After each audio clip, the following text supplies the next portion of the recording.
A Karen mistakes my winter vest for a bomb and calls the police on me, causing a scene in the mall and putting my life in danger. Here's what happened and the consequences of her false report. Before the story begins, subscribe to the channel and hit the bell to never miss an upload. I was a 16-year-old high school student with no criminal record or any history of violent behavior. I lived in a quiet suburban neighborhood with my parents, who were both hardworking individuals with no connections to any extremist groups. My interests were simple: playing video games, watching movies, and hanging out with friends. I had never been involved in anything that could be considered dangerous or harmful to others. One day, after finishing my shift at a local retail store, I decided to walk through the shopping mall on my way home. It was a routine I had done countless times before, and I never thought that anything unusual would happen. However, that day, my life would change forever. As I walked through the mall, I noticed a woman staring at me from across the hall. I didn't think much of it at first, assuming that she was just having a bad day or looking for someone else. But then, she started walking towards me, her face twisted in anger and fear. "What the hell do you think you're doing?" she yelled, pointing at me accusingly. I was taken aback by her sudden aggression. "Excuse me?" I stammered, not sure what I had done wrong. "You know damn well what I'm talking about. You're a terrorist, aren't you? I saw that bomb vest under your jacket. You're trying to blow up the mall," she screamed, attracting the attention of nearby shoppers. I looked down at my black padded vest, the one I wore for warmth during the winter months. It was a simple piece of clothing that I had worn countless times before. I could see how she might have mistaken it for something dangerous, but surely she couldn't be serious. "Ma'am, this is just a vest. It's not a bomb." I tried to reason with her, hoping to calm her down, but she wasn't listening. She continued to shout and point, drawing more attention to us. Other shoppers began to gather around, curious and concerned. "What's going on?" one woman asked, looking from me to the woman who was accusing me. "This guy's a terrorist! He's got a bomb!" the woman shouted, gesturing towards my vest. I could feel my heart racing in my chest. I had never been in a situation like this before, and I didn't know how to handle it. "Ma'am, please, calm down. I'm not a terrorist. I'm just a kid who's trying to get home," I pleaded with her, hoping that she would see reason. But she wasn't listening. She was too caught up in her own fears and paranoia. "Stay back, everyone! He could be dangerous!" she warned the other shoppers, backing away from me. I could see the fear and suspicion in their eyes, and it made me feel even more isolated and alone.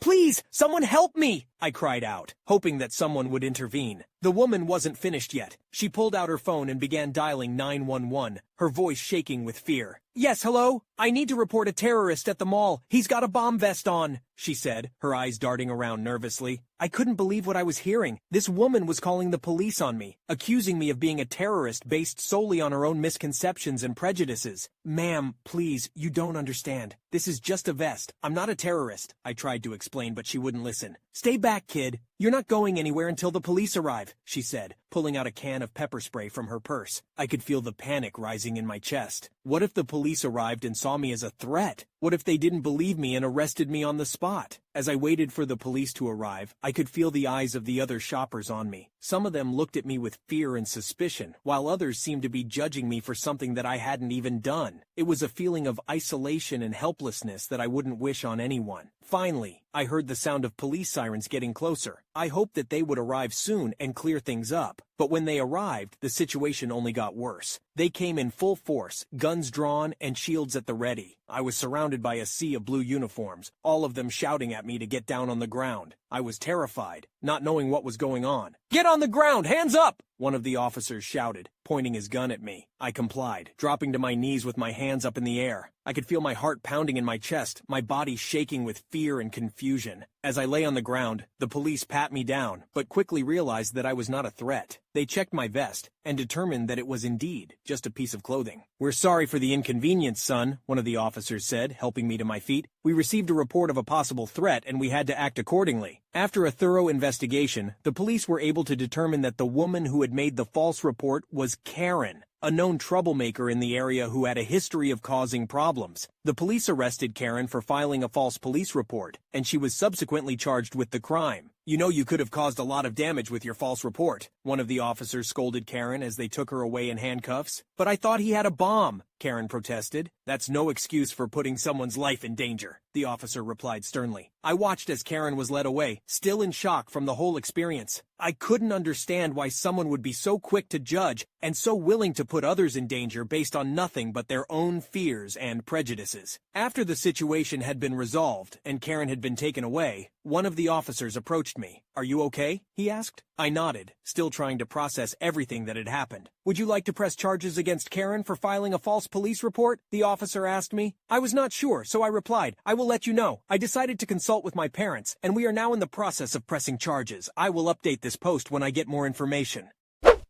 Holy moly, can you believe what OP had to go through because of Karen's accusations? It's insane. This story is actually kinda unbelievable. I mean, accusing a 16-year-old kid of being a terrorist just because of a winter vest? Come on, Karen, get a grip. And then to pepper spray him and call the police? That's just crazy. I can't imagine how scared OP must have been, surrounded by police officers with guns drawn, and all because of Karen's prejudices and misconceptions. It's really sad to see how much harm one person's ignorance can cause. What do you guys think of this situation? This is just wild to me.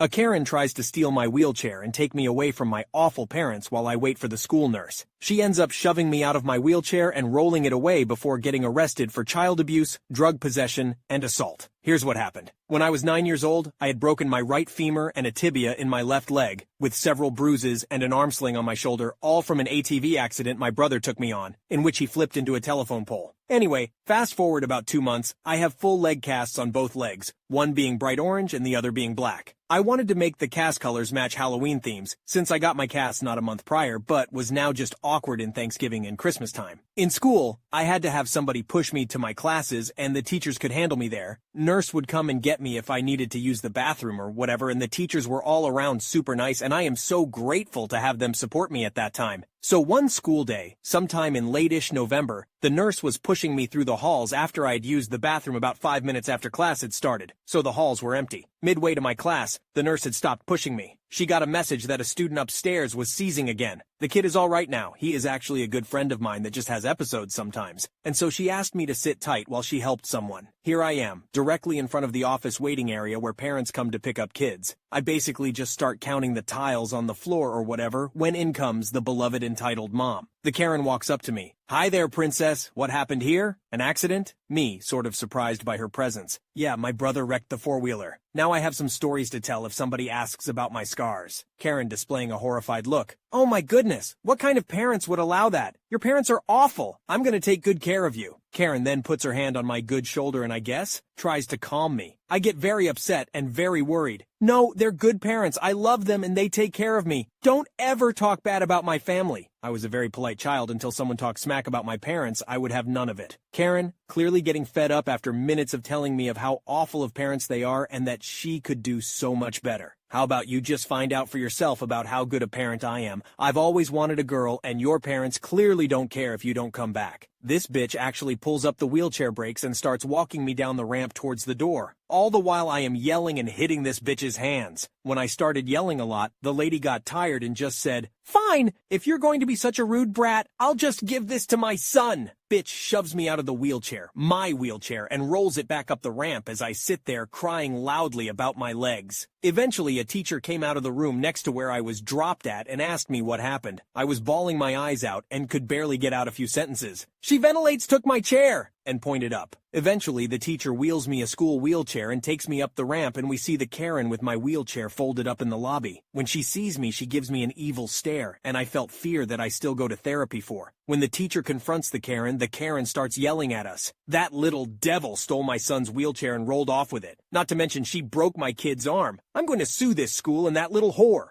Upon hearing this, the teacher laughs, but stays composed. 1. She is disabled and cannot walk. 2. Your son is nowhere to be seen. 3. That is her wheelchair that you have, and I'm going to have to demand you give it back. 4. I am calling the police. I know who you are. You're Kay's mother. Kay is her poor kid. Within seconds, the nurse walks up and asks what is going on as she notices the Karen with my wheelchair, and the teacher quickly informs her, and she checks my legs, and I mustered up the courage to say I'll be fine for now or something, not entirely sure. Next, I remember that the nurse started calling 911 when the Karen got Kay and darted out of there with my wheelchair. When she ran by, the teacher grabbed the wheelchair, and in response, Karen whipped his head with her fist, and he stumbled and fell to his knees. By the time he balanced himself, she was already at the downstairs doors. My parents were quickly told about the situation not long after police arrived at the school, and I was basically sent home early after some questions from the really cool sheriff. Later that day, the Karen was arrested and, according to my parents, was charged with child abuse, resisting arrest, drug possession, disturbing the peace, assault, first and second, some against police, child pornography, and driving under the influence. All of this wasn't just a cause from the fiasco at the school, but after they had arrested her, I believe they saw drugs and, I guess, went from there. I believe that this was a bit much for someone, but she haunts my nightmares. She is the one evil witch that will forever stay in my mind, and I couldn't forgive somebody for doing this to a 9-year-old child. OMG, can you believe what OP went through? That Karen was absolutely crazy. I mean, who in their right mind would try to take someone's wheelchair and then go on to say that they're going to be a better parent? And then to try and take the wheelchair again and punch the teacher? That's insane! And then to find out that she had child pornography and drugs on her? It just shows you never know who's around you. It's truly terrifying to think that someone like that exists, and that she could have done even more harm to OP. Let's all be grateful for the good people in our lives and always be vigilant of the crazies out there. What do you all think about this situation? Entitled Karen gets me permanently banned from my martial arts classes for permanently disabling her son. Here's what happened. Before I start this story, I have to add a bit of backstory. I'm a 19-year-old male, and when I was younger, around 14, I used to do taekwondo classes. I was a black belt at the time, and I really enjoyed it. We had a few incidents where parents would take their aggressive kids into classes for a free trial, but they were mostly dealt with by the instructor. But nothing makes my blood boil like this incident. I did taekwondo on every Tuesday and Thursday for around an hour. While on Thursdays, I was in an age requirement class, which was 13 plus, so most kids had common sense, and it was tougher than Tuesdays, which had no age requirement, and I was helping the instructor teach, as I had done training for it, which helped me with getting a job, because I was planning on working in a place like that. So one Tuesday afternoon, 10 minutes after the class had started, a Karen runs up the stairs making a ruckus with her whining child, who looked around 7. The instructor lets me know that I'll take over for a while as he goes and assists the Karen and her child. While I'm showing the class, who were mostly young kids around 7, 9, how to do a certain punch, the child bursts through the door and runs straight over to the punching bags. He proceeds to push me over, as I was crouching, and start punching the bag. I stand up immediately and say to the child in a semi-unhappy tone,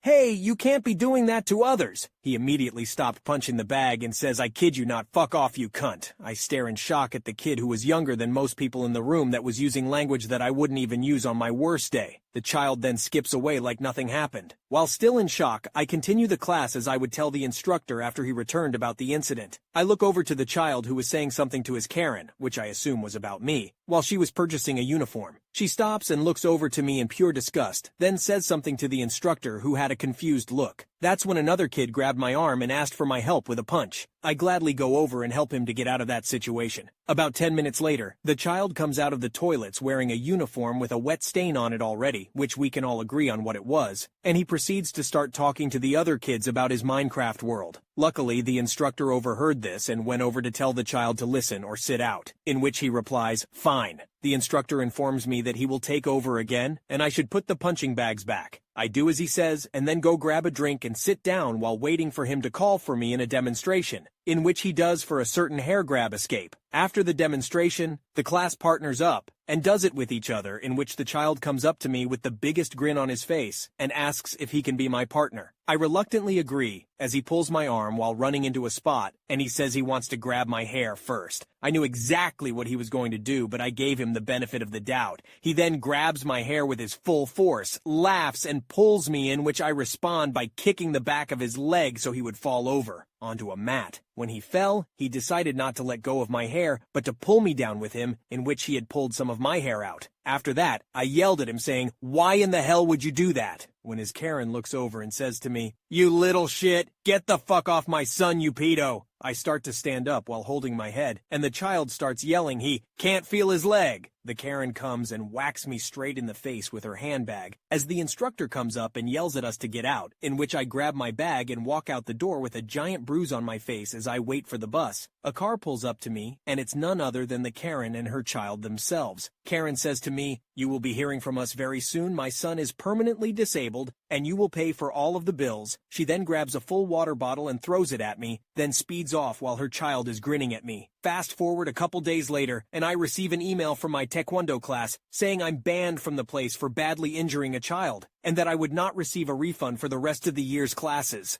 I'm writing this story because I was recently unbanned from the place as the company is running short on members and is going to shut down if they can't keep up. I don't know what's more annoying, the child or the company kowtowing to the Karen initially. By the way, don't they make people sign waivers about stuff like this? It's been a long time since I took a martial arts class, but I vaguely remember signing something that amounted to, "You might get hurt. It happens. You're accepting this risk signing up." I wouldn't go back if they were willing to throw you under the bus for this Karen, especially since the kid grinning at you afterwards definitely means he was lying just to get you in trouble.